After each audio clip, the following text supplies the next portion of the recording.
I'll try to say it right the first time.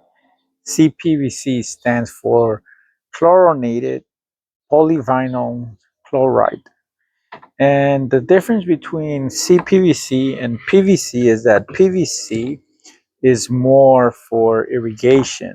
We have different schedules, Schedule 40, Schedule 80.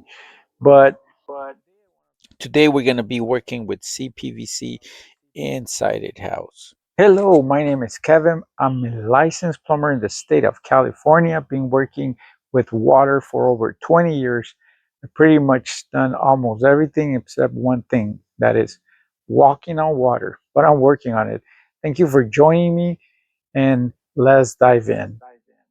So I got a call from a customer that had a shutoff that was leaking for his toilet, and it was a shutoff that was connected to a CPVC pipe. So I went ahead and did this tutorial so you guys can see first how to replace a shutoff for a toilet that involves CPVC, and the other one is you can implement this on any CPVC problems that you have around your house, or if you encounter CPVC, what pipe, what materials you need. First things first, we're gonna shut the main and we're gonna open the faucet or the hose bib. So that way we can release all the water that is in the building. And we're gonna go ahead and take out our supply hose. Remember, always put something in the bottom, a bucket or some towel, so that way you don't get your floor wet. Now on this one, like I said, because it's CPVC, you're gonna see it was just compressed inside. It doesn't feel like it's holding on nothing, but once it's in there, it's compressed. But it came out pretty easy. I just moved it a little bit and pull it out. I'm gonna go ahead and clean out the CPVC. As you can see, looks brownish or jello pipe. We're also taking out the scutcheon out,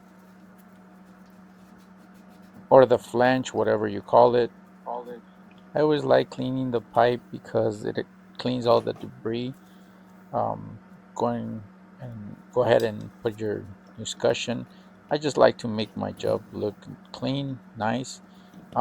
Right here, what you're looking at is the new angle stop that I'm installing.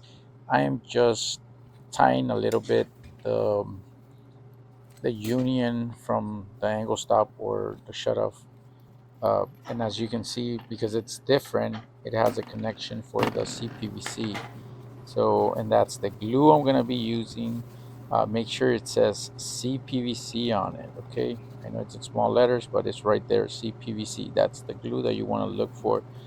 Always read the instructions before you open it. Make sure that you understand the process step by step and how long it takes for the glue to dry. It takes about a few seconds to bond, but it takes about 15 to 30 minutes to dry depending on the climate. If it's too cold, then it's going to probably take a little bit more. Don't rush it. That's the trick. Don't rush it.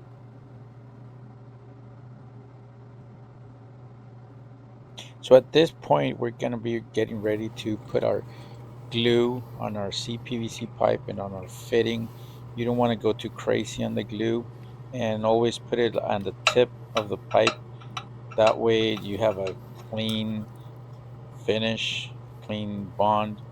Um, this doesn't involve inspection, but inspectors don't like it when you put more than the amount that you need. So as you can see right here, I just put it on the tip, um, fitting as well, and just gonna put it right in, and that's pretty much. Now another thing right here, another tip is you never put it the position that it's gonna go. First you put it like on the side, then you turn it maybe quarter turn, so that way you know that it got glue all over the fitting. So you never just put it right how it's gonna go, but on the side, then to its position. Now we're gonna let it bond for 15-30 minutes. Just let the time cure the pipe, leave it alone, go clean your stuff, then come back. So we are back.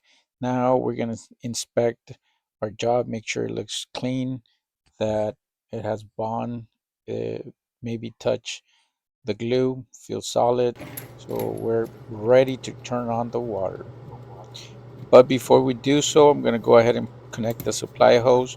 That way I can bleed, take out the air from the pipe when I do so. So as you can see right here,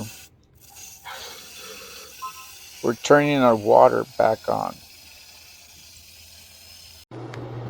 I'm gonna go ahead and turn on my angle rod. Make sure it's first, make sure it's off when you're gonna turn on the water. Otherwise, you're gonna get a big mess.